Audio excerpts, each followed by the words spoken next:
Yo insisto, Ricardo, yo insisto que ese bumper hay que arreglarlo. Ese no es el orden, tú oye. Hoy hablamos de violencia, hablamos de la violencia. Los seres humanos vivimos en un mundo violento. Muy buenos días, licenciado Cándido Mercedes, sociólogo. Muy buenos días, doctora Marcia Castillo, neuróloga. A todos ustedes, amigos que nos siguen cada día, bienvenidos a Cátedra Médica, hablando hoy con los expertos. Adelante, Cándido Mercedes, muy buenos días. Muy buenos días, Marcia, Liz, Amaury, Ricardo Nieves y Soraya, que anda por ahí. Sí, Soraya Lara está con nosotros también. Hablando de la violencia, esa introducción tan magnífica de Ricardo Nieves. Mira, la violencia, esto es una sociedad adoctrinada por la violencia. ¿Sí? La violencia puede ser biológica, que Marcia lo va, puede ser psicológica, pero el componente mayor es sociológico. Dame ejemplo. En el caso nuestro es cultural. Los dominicanos tenemos una cultura violenta. Porque hemos sido socializados inadecuadamente, inefectivamente. No nos han ayudado a lo que se llama la cultura de la diversidad, el respeto a la diferencia y el desarrollo de la tolerancia. En consecuencia, no sabemos negociar, no sabemos gestionar los conflictos. Nos educaron en lo que Stephen Covey llama perder. O yo gano y tú pierdes, pero no en la estrategia. Pero perdimos los dos ahí. Ajá. No en la estrategia de ganar. Incluso Stephen Covey dice, vamos a ponernos de acuerdo para no estar de acuerdo. ¿Cómo se expresa eso culturalmente, la violencia en República Dominicana? Por ejemplo, yo no barajo pleito, Marcia. ¿Qué es lo que tú quieres? Sí, esa es una expresión muy común. La cárcel se hizo para los hombres. Y tú cuando tienes... allá afuera hablamos. Sí. No te preocupes. Yo me mato con cualquiera. Yo me mato con cualquiera. No, 809-682-9850 es la línea de contacto. Usted puede llamar, interrumpirnos en cualquier momento. Hoy hablamos con Cándido Mercedes, sociólogo, Marcia Castilla, neuróloga, la licenciada Soraya Lara. Y viene por ahí el doctor César Zapata. Exposición a la violencia, cómo afecta el comportamiento humano. ¿Qué es lo que nos hace humanos? Porque somos animales. ¿No es así, doctora? Claro, biológicamente. Ahora, lo que nos hace humanos es ese largo proceso de socialización. Es lo que decanta, es lo que diferencia la vida animal de la vida social. Sí. Si yo desde pequeño, Marcia tiene un bebé, una hembra y un varón, por ejemplo, sí, entonces el varón tiene más edad, el varón está sentado viendo televisión, sí, pero a la niña ya la está obligando a fregar. La madre que dice, agarren su gallina, sí, que mi gallo está suelto. Todo eso es violencia. Entonces, eso es una enseñanza social. Social, proceso de socialización. O sea, el dominicano tiene una violencia que la aprende del medio. Hemos sido adoctrinados. Hay un estudio de Chile en el que República Dominicana salió en el último lugar en lo que se llama la civilidad, la cultura cívica. Por ejemplo, tú estás haciendo fila, tú tienes 2 horas, yo llego y te me meto. Diablo, tú viste qué vivo es Cándido. Qué vivo es Cándido. Eso. Y me aplaude. Claro. Sí. La misma gente que está ahí. Entonces, no hemos sido adoctrinados. Por ejemplo, en las escuelas y en los colegios hay muchísimos pleitos. Pasa que no se visibilizan. ¿Por qué? Porque lo que hoy se llama bullying, aquí es normal. La misma madre le dice al hijo, este es el más feo de la casa. Este es el más bruto de la casa.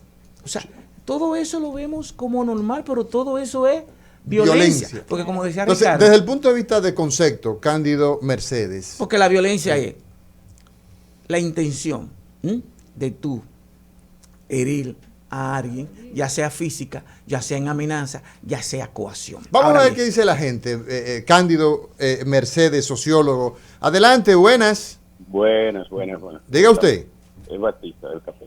O sea, ¿no cree usted, Cándido, y ustedes, este equipo perfecto que está ahí, que los ruidos es una forma de agredir? Aquí la gente vive alterada porque un vecino que no te deja dormir con una música, tú no te levantas normal. Y usted tratando de dormir, Una guagua anunciadora con una que no se controla, con una voceadera enfrente de tu casa. Muy bien, no violencia es imponerle al otro lo que tú no quieres. Si te voy a oír una música, te la pongo para donde ti, sabiendo que te molesta. O sea, no me importa si te molesta. Y te dicen con un escándalo. El escándalo trastorna. Ustedes que saben de eso. Escúchame. Del comportamiento humano. Y te dicen entonces que se mude. Si no quiere escuchar la música, que se mude. Usted se muda. Sí. Usted ve a esa gente en esos carros con esa música, todo lo que la que le tiembla la casa a usted. Es Boom, agrediendo a todo boom, el mundo boom, a las 3 de la mañana, despertando a toda gente infelices que a veces recuperan el sueño, personas mayores, que a esa hora comienzan a dormir. Y viene ese tipo, recorre todos los barrios y nadie se mete con él. Y un escándalo, cuando usted ve un barrio en bulla, ese barrio tiene problemas. Entonces controlen el ruido y ya verán que se va a controlar la violencia, porque eso discusiones, de ahí vienen los crímenes porque comienza con una pequeña discusión por un disparate, ¿me entiendes? Entonces controlen los ruidos. ¿Qué opinión? Bueno, porque violencia no es física nada más. ¿Está fuera de lugar el señor? ¿O no, está correcto, porque violencia es imponer al otro. Y ellos, no es una pecosada, no es simplemente una puñalada. No, ni matar al otro, se llama violencia directa. Tocar la bocina hasta que se me Marcia, sí. Háblale al micrófono. ¿Tú decías? No, hablando precisamente del ruido y de lo nocivo que es desde el punto de vista de imponerte tu voluntad, como decía el licenciado, no es solamente que te agreda físicamente, es que te estoy imponiendo algo.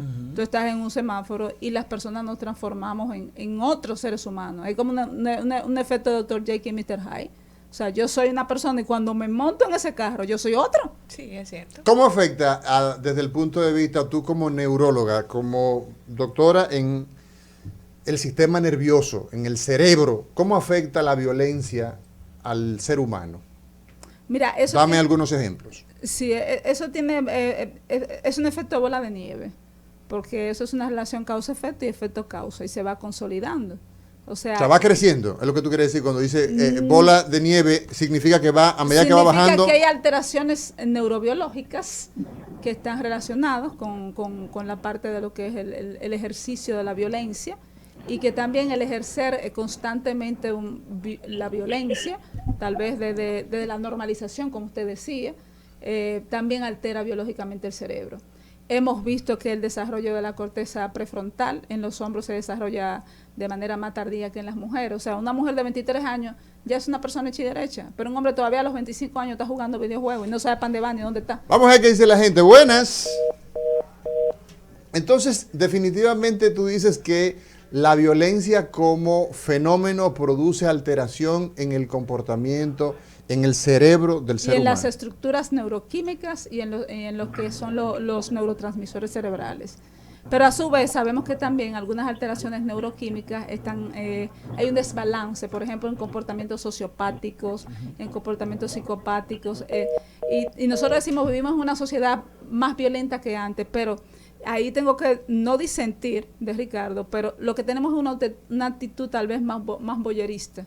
O sea, nosotros somos voyeristas de la desgracia porque tenemos más inmediatez a verla. ¿Qué significa voyerismo para la gente de la Catalina de Altamira? Oye, bueno, es que aquí hablamos para pequeños burgueses de la clase de lo pobre y muy pobre. Mauri, querido amigo, ¿tú crees que es la primera catástrofe que se da de esa línea? De que entre un niño, por ejemplo, que iba aislado, como sabemos que la soledad afecta el cerebro. No, definitivamente. La soledad no solamente afecta las áreas de la amígdala, del hipocampo, de la ínsula, altera los niveles de dopamina a nivel cerebral. Y sabemos que ese imbalance entre dopamina y oxitocina, freno y estímulo, ese balance que debe haber entre freno y estímulo, cuando tú estás aislado, lo primero es que... Se desproporciona. Se desproporciona. Entonces, ese niño que está aislado constantemente en un videojuego y que un día sale con un rifle, dice, pero ese muchacho tranquilo, ese muchacho no salía de su habitación. Justamente, ese muchacho era un muchacho tranquilo de su casa. Amaury, perdón. Adelante, Ricardo. Doctora, no hay diferencia, porque soy de los que sostiene y las medidas y las estadísticas y los análisis que se han hecho cruzados lo pueden atestiguar de manera muy contundente. Este es el periodo menos violento de toda la historia de la familia humana. Yo creo que sí.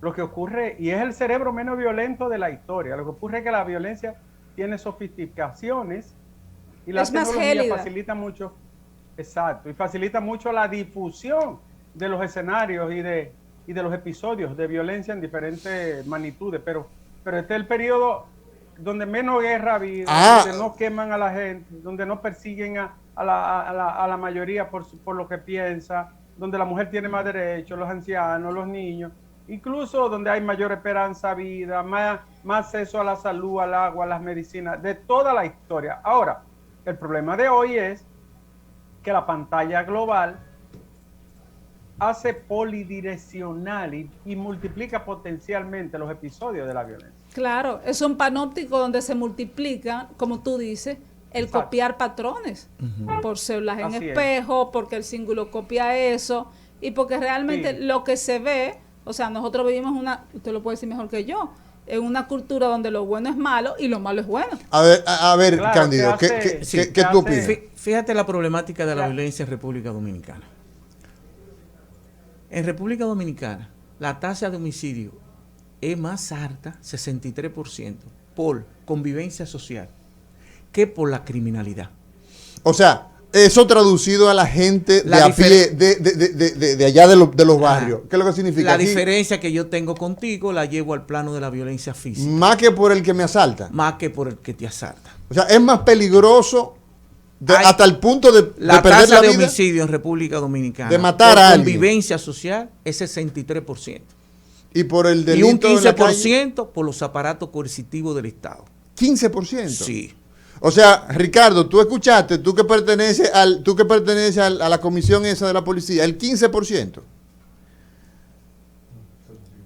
Pero te voy a decir algo. El 15%. Te voy a decir algo, a Mauri. 63 en la casa. Aquí ha habido jefes de policía que tienen 2 cementerios detrás. Aquí hubo uno que mató más de 1,000 personas. En un año mató 401. En un año mató 401. O sea que lo que está diciendo el maestro tiene todo el sustento. Lo que ocurre es que los hechos, por la resonancia, el eco global que tienen los más media, se ponen de una manera demencial. Yo quiero Pero aquí precisar. ha habido gente que ha matado centenas de personas. Miren, el dominicano en su imaginario. Desde los aparatos del Estado. El dominicano en su Eso es grave, muy grave.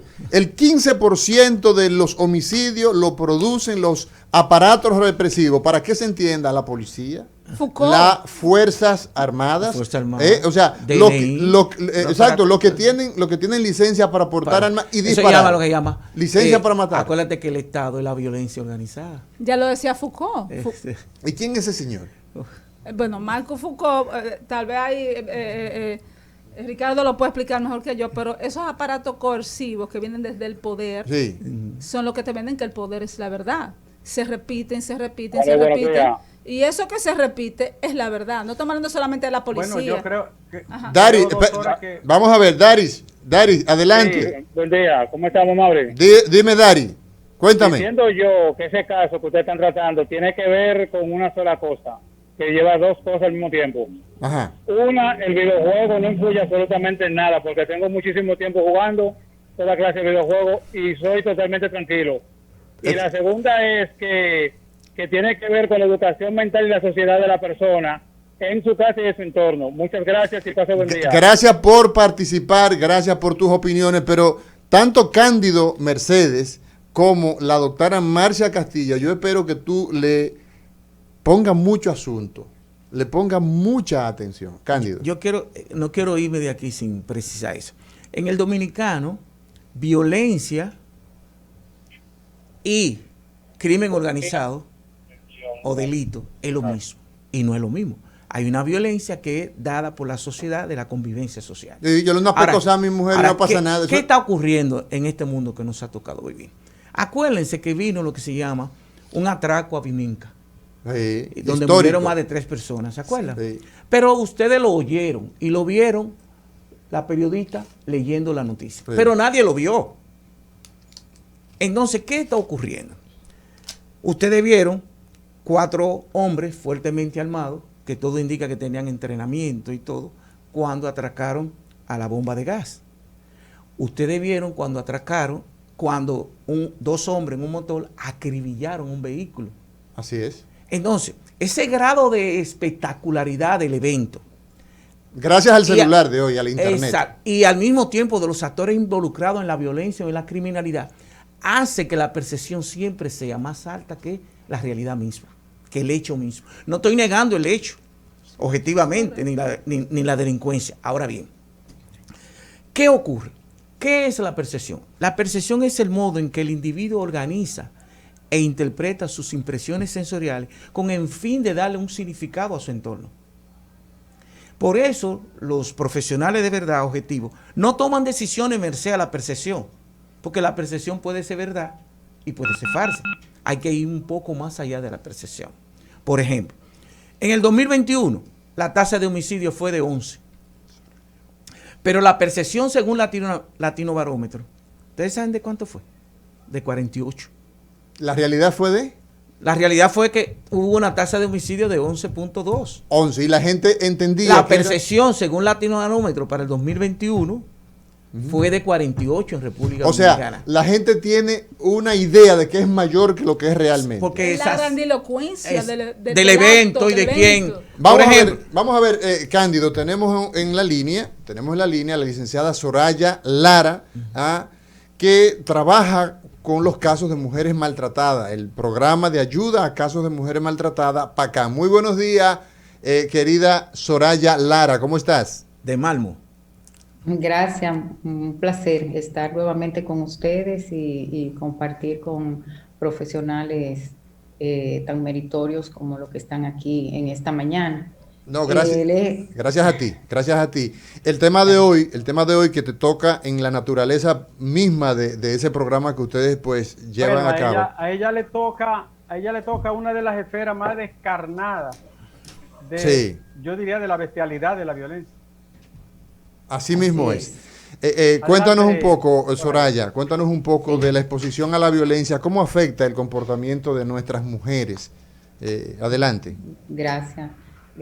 Y qué bueno, he estado escuchando a los colegas participantes y muy interesantes, pero bueno, la violencia, aunque es el uso de la fuerza física, psicológica, económica o sexual, incluso hasta contra la misma persona, a individuos, ¿verdad? A grupos, a una comunidad, que puede dar fin o causar daño de diferentes maneras. Hay aspectos que tenemos que verlo desde el punto de vista integral, como se está viendo esta mañana, sin dar una mayor preponderancia a uno y al otro, como es la visión biológica, no porque la biología, digamos, o los aspectos biológicos sean los que generen la violencia, sino cómo la violencia afecta la neurobiología de las personas, porque hay evidencia científica, como bien decía la doctora Marcia, de cómo se afecta incluso el cerebro, ¿verdad? Y la producción de neuroquímicos que van estamos hablando de que la violencia afecta el cerebro, su descargas neuronal de neuroquímicos y el nivel de funcionamiento. Y entran en juego otros aspectos, ¿verdad? Neurológicos, como la amígdala cerebral, que es la que genera la emoción, el hipocampo, que es la memoria del aprendizaje y la memoria, pero no tiene, ¿verdad?, la riqueza de la amígdala, que, ¿verdad?, a través de la que podemos experimentar el miedo, la ira o la tristeza. Y el hipocampo, que, ¿verdad?, tiene que ver específicamente con el aprendizaje. O sea, ¿qué estamos aprendiendo? Y bien, como decía el señor sociólogo que nos acompaña, ese aprendizaje social. O sea, la ciencia lo que nos dice es cómo los niños y niñas expuestos entre los 7 y 12 años a la violencia se da un aprendizaje. Se aprende a ser violento porque es el efecto, las consecuencias que tiene la violencia, ¿verdad? Y cómo afecta esa madurez de la que hablaba la doctora en el área prefrontal, que es la del control, la del pensamiento, la de la reflexión, la del freno, la de la lógica, y cómo la amígdala puede arrebatar, ¿verdad? Sobreponerse al pensamiento. Sí, sí, licenciada Soraya Lara. Aquí estamos hablando hoy de la exposición a la violencia. Quizás esta violencia vista de lejos, la que yo puedo percibir a través de los medios de comunicación. Sí, pero perdona que te interrumpa. Sí. Lo que estoy explicando, el efecto de la exposición de la violencia que se convierte en un reproductor a largo plazo y que la vemos en la funcionalidad del individuo cuando ya es adulto. Sí, justamente lo que quería preguntarle es, usted que trabaja con estos temas de mujeres maltratadas, en donde hay niños que perciben esta violencia, no desde lejos, no a través de los medios de comunicación ni de las redes sociales, sino que lo veo y lo vivo ahí de cerca, ¿cómo impacta aún más la vida de esos niños el exponerse a esta violencia que no estoy viendo desde lejos, sino que la estoy viendo de papá a mamá o de papá a mí mismo? Mira, era lo que explicaba, y es lo que nos dice el doctor Calixto, que se ha dedicado a estudiar el cerebro, que niños y niñas expuestos, básicamente, ¿no? Él habla de 3 podas que tiene el cerebro: el nacimiento, el año, entre 1 año y 2 años, y luego entre los 7 y 12 años. Si una niña y un niño están expuestos durante ese periodo, que hay un incremento por la exposición a la violencia del padre hacia la madre, no es tan solo el aprendizaje social, es la descarga neuroquímica del cortisol, que nos dice Barudi, que cuando se inunda el cerebro del cortisol, el hipocampo, que es la zona de la memoria y el aprendizaje, queda afectada. Entonces, esa amígdala cerebral va a estar constantemente en actividad hipersensible a reaccionar ante cualquier evento, como decía nuestro querido sociólogo, de cómo se reacciona, cómo se percibe cualquier otro comportamiento, aun sea de tipo social, cómo el juicio prefrontal interpreta, ¿no?, esos acontecimientos. Entonces vamos a estar en una hipervigilancia permanente, aún sea en la relación de pareja, de los niños y niñas que están expuestos a la violencia, en un estado de hipervigilancia, o sea, de inseguridad, de acecho, a la expectativa de que algo va a ocurrir. Y entonces estamos hablando del trastorno de estrés postraumático. Excelente. Y estos niños en ese aprendizaje social, que aprenden esa complementariedad en la relación de la pareja marital, que son sus padres, ese condicionamiento a que hay uno que domina y el otro o la otra se somete. Entonces estamos hablando de ese condicionamiento familiar que también es normalizado por una cultura social de la violencia. Entonces esto se convierte en un agente reproductor de la violencia. Sí, Soraya, gracias por esa primera intervención. Doctor César Zapata, doctor en psicología, ya en nuestro set. Muy buenos días, doctor César Zapata. Buenos días al equipo. Un placer estar aquí con el poeta y sociólogo. Yo sé que entre ustedes hay mucho... Niega ser poeta, La doctora le preguntó... ¿Usted se está refiriendo a Cándido Mercedes? El señor Cándido Mercedes. Bueno, hoy lo tenemos como sociólogo. Doctor, acaban de asesinar a un ministro, hombre que a la luz de los que no tuvimos el placer de conocerlo, era un hombre pacífico, parecía muy decente, hombre bueno, como dice el pueblo. Vemos que en manos de la policía muere una cantidad importante de ya personas que deben ser protegidos por la policía en el momento en que son. Vemos el niño que le tira agua caliente a la profesora, el niño que se emburuja con el profesor. Vemos la gente que en un semáforo se faja a trompada con un AMED. Fui testigo porque atendí el caso de un motorista que un señor iba en una camioneta y lo rozó, cogió un destornillador de su motocicleta y se lo clavó en la cabeza. la exposición a la violencia. Estamos acostumbrados, estamos permeados. ¿Quiénes son realmente quienes están expuestos a la violencia en nuestro país? Todos estos casos se ven y una noticia entonces supera la otra y olvidamos ya al ministro en par de semanas, olvidamos a Juan de los Santos, que producto de la violencia perdemos tanta gente y solamente vemos los casos que pues resuenan. Adelante, César. Muchas preguntas, discúlpame en una sola, pero sí, adelante. Sí. Bueno, lo primero es lamentar el hecho de que en estos escenarios en que estamos aquí con especialistas, solamente se instauren en el momento en que hacemos un pico en la violencia. Sí, somos reactivos. Es decir, aquello de que el dominicano trata de conseguir un candado después que ya le han robado. Durante muchos años hemos insistido en el tema de la prevención y no ha habido manera de que alguna autoridad nos escuche la necesidad de la prevención. Avanzamos en el aspecto punitivo. Muy bien, excelente. Más castigo para el que transgrede la ley. Algo así. Más castigo para el que transgrede la ley, pero ¿y los mecanismos de prevención? Comenzando por la infancia.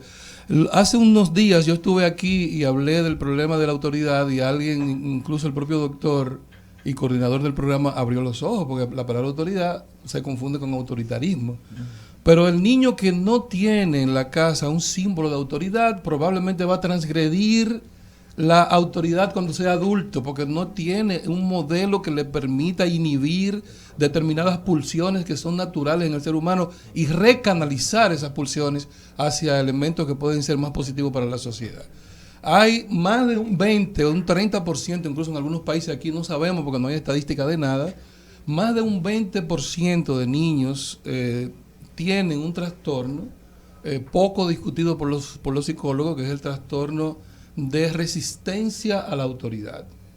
¿Qué es eso? ¿Qué es eso? Ese trastorno se expresa en edad temprana, entre 5 y 10 años, teniendo conflicto con todo lo que significa restricción a sus actividades. Yo hago lo que yo quiera, discutiendo y debatiendo con los adultos, agrediendo incluso físicamente a adultos. Y en espacios de mucha tolerancia, dependiendo del modelo de familia que se tenga, donde probablemente uno esté muy, digamos, pasivo y tolere determinadas actividades que transgreden el propio orden de ese sistema llamado familia, ese niño va a crecer con esa característica, con riesgo de modelar en la edad adulta un trastorno sociopático. Riesgo de modelar un trastorno sociopático.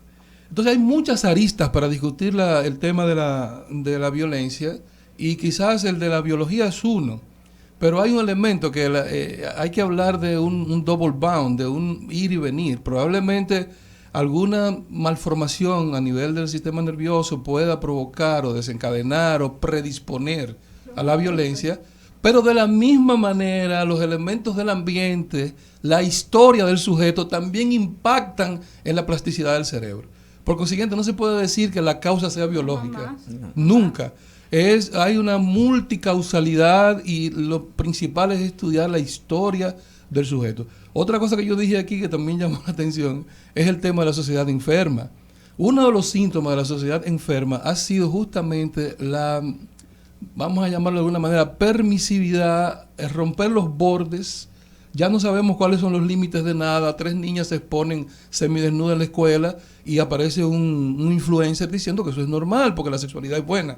Entonces ya no hemos establecido los límites, los bordes, y esos límites son fundamentales para formar lo que se conoce como conciencia moral. Si no hay límite, y por ejemplo en Estados Unidos, que también se transgredieron los límites por un problema de una mala práctica de la llamada psicología de la conducta, donde se le permitía a los niños hacer lo que quisieran, entonces el muchachito dice, bueno, yo lo que quiero es ser un asesino, voy a comprar un arma y voy a disparar. ¿Qué dice Cándido Mercedes respecto de esto que tu amigo y canchanchan, el doctor César Zapata, ha entrado en el terreno de la sociología? Eso que le está diciendo está exquisito, de verdad que sí. Válido. Miren, el ser humano es un producto social. Biopsicosocial. Biopsicosocial. No lo podemos dejar solamente a lo biológico. Miren, por ejemplo, de lo que decía Soraya Lara, hay datos que te dicen que alrededor entre un 85 o 90% de los hombres que maltratan físicamente a sus mujeres lo vieron ¿en dónde? En su casa. En su casa. Un aprendizaje.